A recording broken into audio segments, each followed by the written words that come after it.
Ladies and gentlemen, please take your seats. I know the old saying is that you shouldn't meet the people that you admire, but it can be kind of fun too. And if you're within the sound of my voice, you must be in the seats with once again. As always, my name is Dave Voigt, your venerable host for this podcast, where we talk to a wide variety of industry professionals just about current projects, history in the business going forward, because we're in such interesting times and I like to talk to interesting people. But as always, you can find us on Apple Podcasts, on Spotify Podcasts, and you can find everything over on our YouTube channel. And also, please don't forget, if you want to get the latest on movies, news, reviews, follow us on social media at, Facebook, Twitter, Instagram, at In the Seats, or In the Seats With for the podcast, where you can find out news about upcoming latest podcast episodes, Twitter parties that we're launching, a variety of other things going on. It's fun times here at In the Seats, and always you can read our reviews at intheseats.ca, where I serve as editor and publisher. But on today's episode, this is a special one, because we get to talk to the iconic Miss Teri Hart, a multi-platform entertainment personality. She's been on TV, she's been on radio, she's talked movies, we've seen her on the Movie Network, we've heard her on News Talk 1010, we've seen her on breakfast television.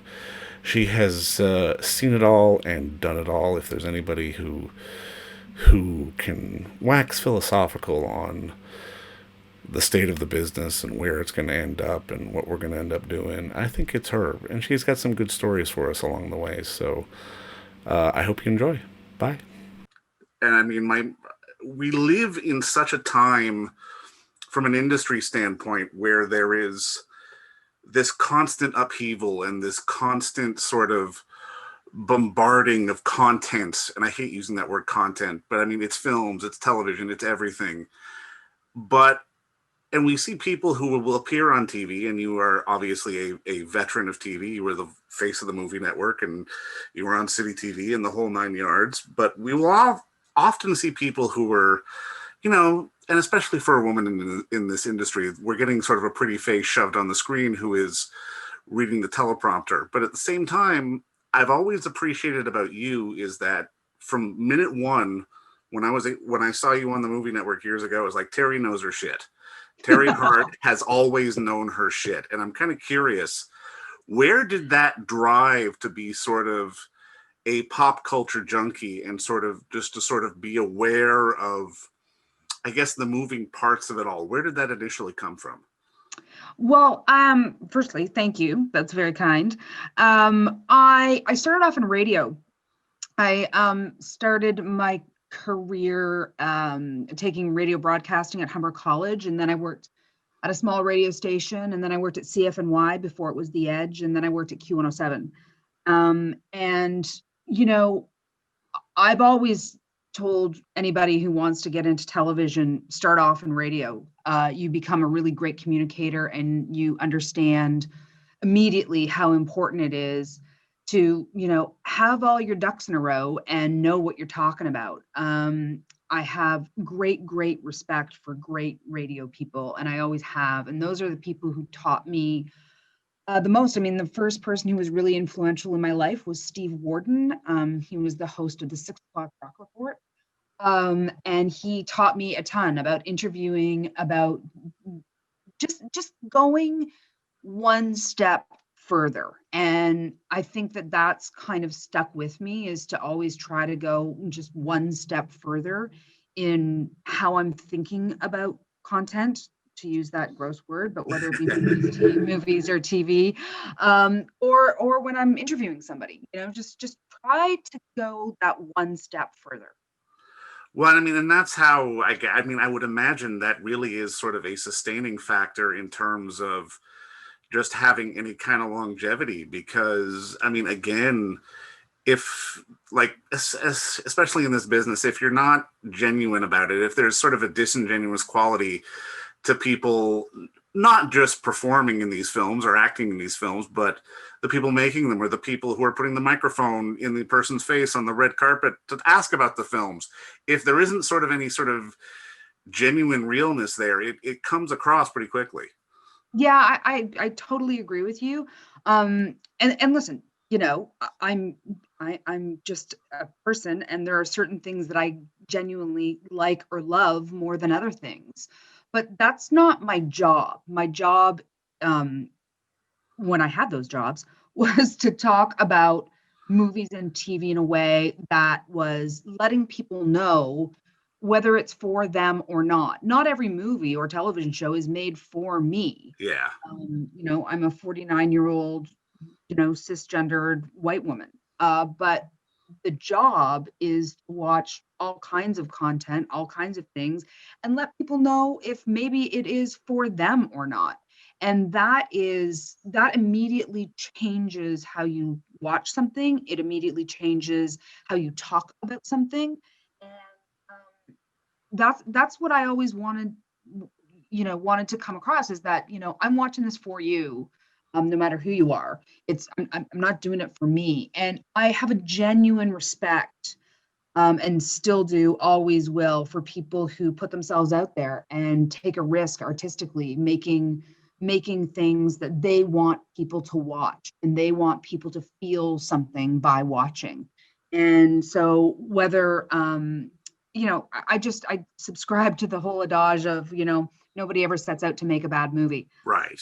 I think that anybody who tries to do that, which is something that I've never tried to do and can't imagine myself trying to do it, I have a great respect for that person. Just like starting at grassroots level, I approach each person with that level of respect. Oh, likewise. No, I mean, I couldn't agree with you more. And I mean, there is a line that doesn't necessarily get appreciated enough, especially in this industry of, because on one end, I think we've all come into the business in some way, shape, or form as fans first.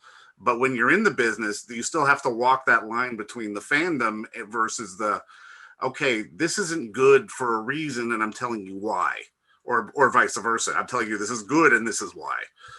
Yeah, for sure. I mean, it is, it's about contextualizing something, right? As you started off this conversation, mentioning, Dave, there's a lot out there. There's a lot, and what we're asking people to do is spend their really valuable time watching something and have it be part of their lives and their DNA. So when we're talking about that thing, let's give them as much information as we can to help them make that decision of what they want in their DNA, how they want to feel, what they want to spend their time watching. No, absolutely. And I mean, that kind of dovetails into something else I'd love to ask because, and I mean, historically, especially from a pop culture standpoint, there are stars on the other side of the velvet rope and the carpet who are sort of putting the microphone out and asking the questions, and there are voices and there are faces that are synonymous with when it comes to entertainment journalism, and especially in Canada, I would say you're one of them.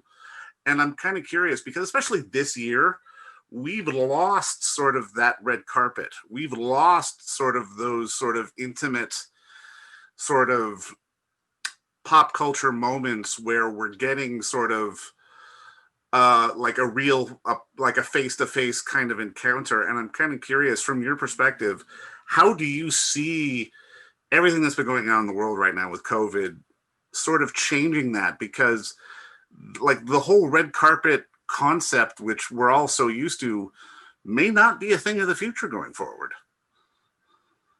Yeah, I made a joke, a couple of months ago that, in 4 or 5 years, I'm going to be standing and doing a talk to students who are taking radio broadcasting or radio and television broadcasting at colleges or universities. And I'm going to say, Dag nabbit, back in the day, they used to fly me all over the world to interview movie stars and I would sit in the room with them and I would shake their hand before I talked. Of course, that's referring to the junket interview. And of course, red carpets and premieres were all part of that. Um, I think I think it's gone, Dave. Like I really Yeah. think it's gone. I can't imagine a time, even when there is a vaccine, and let's hope we do have a vaccine Touch wood, yeah. virus. But even when there is a vaccine, I cannot imagine a world where actors and directors are sitting in a hotel room for 6 hours a day and having 40 people from around the world who have just gotten off of airplanes walk in the room and sit down and talk to them for 5 minutes each. I mean, say it, and it sounds like a crazy foreign concept, but this was, the junkets and the premieres was the ultimate way to market a movie or a television show for decades now, for Yeah. a long time.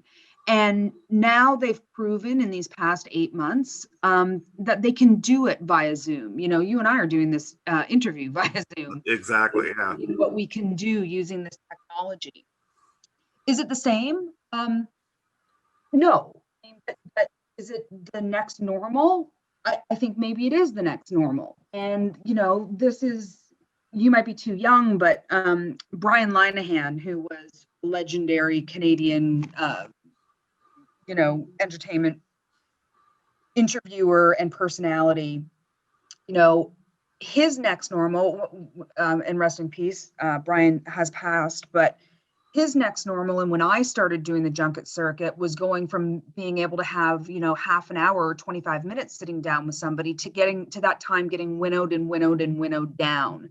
Yeah. So the business has evolved over the years. This is certainly the biggest change. This is certainly something that everybody is having to reconcile and still figure out the best way. I mean, a lot of people say that there's a warmth to the Zoom because we're seeing actors in their own homes, and maybe their kids are walking by behind them, and maybe we can zoom in to see what books are on their shelves, and they seem more relaxed. Um, and maybe that's true. Maybe part of that is true. I think we're always going to miss that connection. When George Clooney walks up to you on a red carpet and says immediately, Teri, hi, how are you? Nice to see you at the Toronto International Film Festival. That just makes good television. Well, of course it does, yeah. That just makes that is an intimacy that and is a telltale sign of people who have been in the business for a long time, and we've been down this road with these people a few times. I certainly have with Mr. Clooney, using him as an example. And so, does the business lose something from all of this? Yeah, I think we do. Are we losing things in a different pace than other businesses because of COVID? I think that the business that is most disrupted because of this is our theatrical releases and people going to movies to see movies Yeah. in the theater. I think we will grow, and the Zoom interview is going to evolve. It will change. It will become more dynamic. Somebody will figure out a way that there's different backgrounds that people aren't in there. It's all going to move and shift. This has been a real quick change, and kind of amazingly seamless. So it will continue to evolve. I don't know how the theatrical release schedule and the idea of a movie opening on a weekend and people going in droves to see it. I don't know if that's ever coming back. Yeah. No, it's that we're definitely in the middle of a weird time. And I mean, it's almost like in many ways it's unfortunate, but I mean, just almost kind of going back to just my reference of having sort of recognizable Canadian faces talking to other people, and especially in the television and film, Canadian productions are starting to, and have at least for the past few years, sort of risen above that quote unquote Canadian stigma, especially with what happened with Schitt's Creek at the Emmys this year. And it almost feels unfortunate that we're not getting those moments where Canadian faces of television and film can be talking to Canadian faces of television and film about Canadian faces of television and film. It's like we've really really kind of, it's been ships passing in the night of an opportunity that we were all kind of waiting to happen, but is just kind of passed us by now thanks to the virus. I don't know if I agree with that. Um, you know, firstly, I've never bought into the Canadian stigma. Supporting Canadian talent and supporting Canadian movies and television has been the most important part of my career. It's something I'm incredibly proud of. It's something that I continually pushed for. We've made and continue to make really, really, really great entertainment in this country. Yeah. You go back to a show like Slings and Arrows, which now is having a bit of a renaissance on Acorn TV. And, I challenge anybody to say that that isn't as good as anything else. What shifted is, the world's ability to see these TV shows specifically. That's true, yeah. And therefore the streaming services, right? So people can now globally see these in a way that the business really allow for, a show like Slings and Arrows or a show like Schitt's Creek to be sold to an American network. Netflix is just so dense, and so is Amazon and Apple TV Plus, all of them, and they're just all looking for more and more content. And when something takes off in the way that Schitt's Creek did on Netflix, after its success on CBC here and its success on Pop TV in the States, that burns bright, and we saw it this year. I mean, thrilling to watch that. I don't know if we aren't still getting the opportunity to celebrate that. I certainly felt the celebration of Schitt's Creek. I felt it that night watching the Emmys on Twitter. I felt it watching, people on Instagram who had worked on the show or have a personal connection to Schitt's Creek in some way or another, which seems many, many people do, from visiting where the show is set to, my brother's best friend's cousin worked on the show to, everybody kind of wanted to put their flag in that success, and I loved that about it. So I think it's still happening. I just think we have to be open to how it's happening in maybe a little bit of a different way. I like that answer, and I mean, I think especially at least from a personal perspective with Shits, it was one of those things where while it has been obviously such a huge success here and in the States and all around the world, it never felt like it was a case of exporting talent. It never felt like, oh, well, they just went to Hollywood and now that's their Hollywood show. Good for them. It's like, no, this is Canadian production. This is Canadians winning. And that kind of felt a little more complete of a win on a pop cultural level as opposed to, an actor winning an award or that kind of thing. Yeah, I agree. It does feel intrinsically Canadian. I mean, I think we're going to see that. It's, there's a new show on Global called Departure. And, it's got a global cast involved in it, but it's very Canadian, shot here, Canadian director. And I think we're going to be seeing, we just see more, we're playing in a different ballpark. You know what I mean? The budgets have changed. Totally. We're able to sell these shows to American networks. I think we're going to get more success there as a result of the bottleneck that's going to happen when we don't have new programming because of things being shut down for COVID. I think that there's going to be an opportunity there for some Canadian content. So, again, I'm an eternal optimist about what we produce in this country. And, I don't ever not want to be that. It's the, I've done this job for about 25 years, and there are certainly aspects of it that one can be a little bit cynical about sometimes here and there. Yeah. What we do in this country and how we are building an industry is something that I've never been cynical about and remains the most passionate aspect of what I do.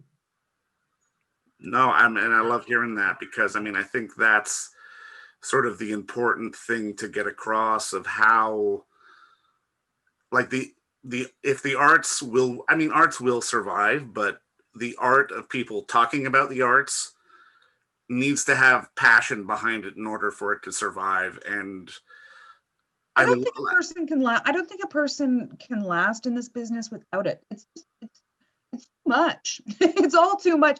You have to really, really love sitting wherever you're sitting and watching movies and watching television because it's just raw time. I mean, yeah, I could never be a book reviewer. I love to read. I love books, but I've always been a slow reader. It's just something I am. And I couldn't imagine that time. It's not, it doesn't do for me what watching movies and television shows do. And even when I don't like them, it's still fine. Like I can still, if I don't like a book, I can't get over that hump. So, you do have to have the passion for the time that you're spending and also that whatever it is, like it or not, you are on some kind of emotional journey with it. yeah.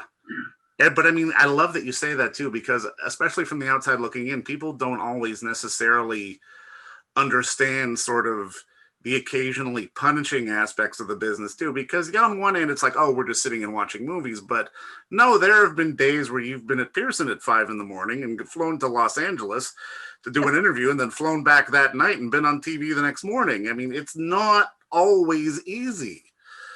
Yeah, I can't believe I did that for as long as I did. It sounds awful, but it wasn't. I mean, I kind of treated Los Angeles like a bus stop. Um, wouldn't recommend that to anybody. It probably wasn't the healthiest way to live my life for a very long time, but it was also really fantastic also. And, there's two sides to every coin, and it always doesn't come up your side, and that's what makes it interesting. And I'd never be a person to complain about that time. I certainly did it willingly and wantingly. But there was a lot about those years that I wasn't in control of my time. Right. You can't do anything when the airplane isn't taken off. You can't do anything when there is, a storm and you spend 12 hours at an airport waiting to get to New York City. You just, you have to give it over. But I think that it taught me a lot about patience and taught me a lot about what I can and can't control. And those are pretty good life lessons. For you, sort of in your entire, like, before you really got into the business, was there a film or a television show or even just sort of a pop culture moment that was sort of the shift in your head that made you say, okay, I want to do this? The first movie that made me go, literally, I remember standing up at the end of the movie and looking at my dad who had brought me to the movie and saying, Daddy, how did they do that? Was E.T. And it was the first magical movie experience that I just wanted to know everything. I ended up doing my speech in grade 6 on ET. Maybe it was grade 8. I might have to look, Dave. I did my speech on ET either in grade 6 or grade 8. I forget which. And yeah, I mean, that was when I think I understood that, and this is still something I say quite regularly, is that movies matter. And I I loved them from that moment on, and that's a very long time ago now. And then, the the great thing is I didn't grow up in a family that was artistic. I didn't grow up in a family that was taking me to see every movie or any live theater or anything like that. This is something a passion that really I chose independent of my parents who are wonderful, wonderful people. And so when you do that, it wasn't like anybody was teaching me, oh, you should watch this movie or you need to experience this. I just started kind of clawing away at movies and history and deciding, building my palette, as it were, in terms of filmmakers and in terms of how I like to spend my time. I don't think I ever thought that this was going to be any kind of career for me. That it's not how I thought. Um, and then, evolving from radio into television, and my first television job being the movie network, uh, I watched, that's when really things got interesting. That's when I was watching more that wasn't just kind of mainstream content. You know, I remember seeing my first Guy Madden movie and being like, what is happening? um, those experiences. And yeah, I was incredibly fortunate that then, I built up legitimate friendships with people who would turn me on to different things. My husband is very involved in film and television in Canada, and so our friends are made up of a lot of people who, work in the business and have a passion for movies and TV. So I was kind of always surround myself without a plan by like-minded people, and frankly, people who are much smarter than I am and people who know a lot more than I do. So I'm always happy to be a sponge in those rooms. Oh, and I love that you said that too, because especially when I have to deal with friends who are sort of outside the business, there is, you'll always try to bridge the gap, but there never is quite the connect that you want when people don't understand that, if someone says, oh, I just watched this new Will Ferrell movie on Netflix, and in your mind, it's like, no, it's not new. It's 3 months old. It's Yeah. I memean, time is different for everybody, and I'm experiencing that even more so now in COVID time. Um, or in pandemic time, because people are kind of watching more and they're discovering new things. And sometimes, as many new things as I consume, which is a lot, I still watch a lot, and I hope always too. Um, last night I said, so the night before last, I watched David Byrne's American Utopia, which blew my mind. I think it got into my top 10 of all time immediately. And I'm so last night when we were making a decision about what we were going to watch, I said, you know what I want to do? I want to kind of go back to something like kind of old, but not too old, that just makes me feel good, makes me laugh, is kind of silly, whatever. So I put it out on Twitter and I put it out to a couple of chat groups that I'm in. And we ended up watching Wedding Crashers. It's funny that you bring up Will Ferrell. We laughed and it was silly, and God, Vince and Owen were great together, and it's exactly what I wanted to feel. I'm sure you get asked all the time the question, "What's your favorite movie of all time?" and it's Um, impossible. It's impossible to answer. well, this is how I answer it. I'll tell you, and you can steal it from me if you want.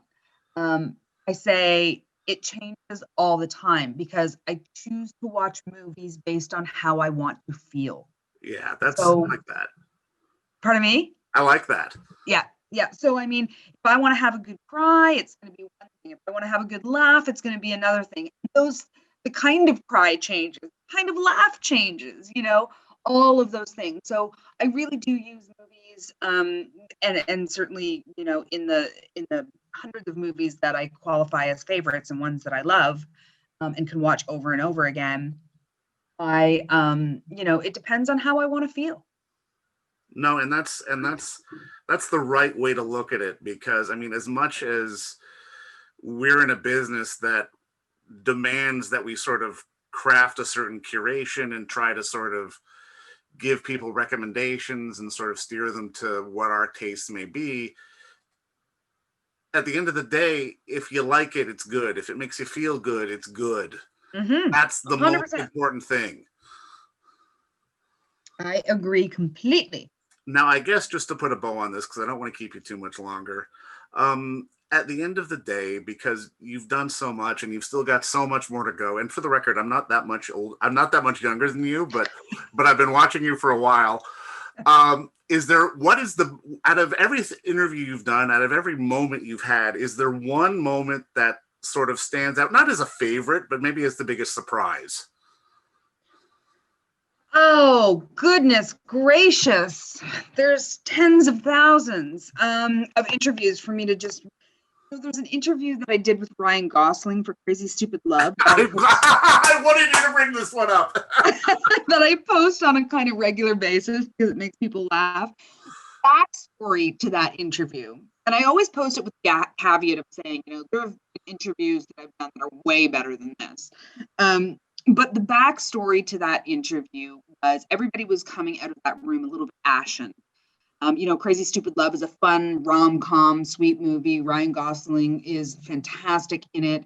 And people, in the junket world kind of wanted to have some play around time with him. And Ryan Gosling, as a general rule, isn't kind of play around kind of guy in interviews.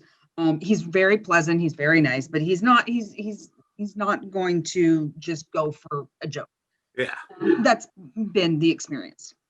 So, everybody was like, and coming out and being like, that was terrible. It was awful.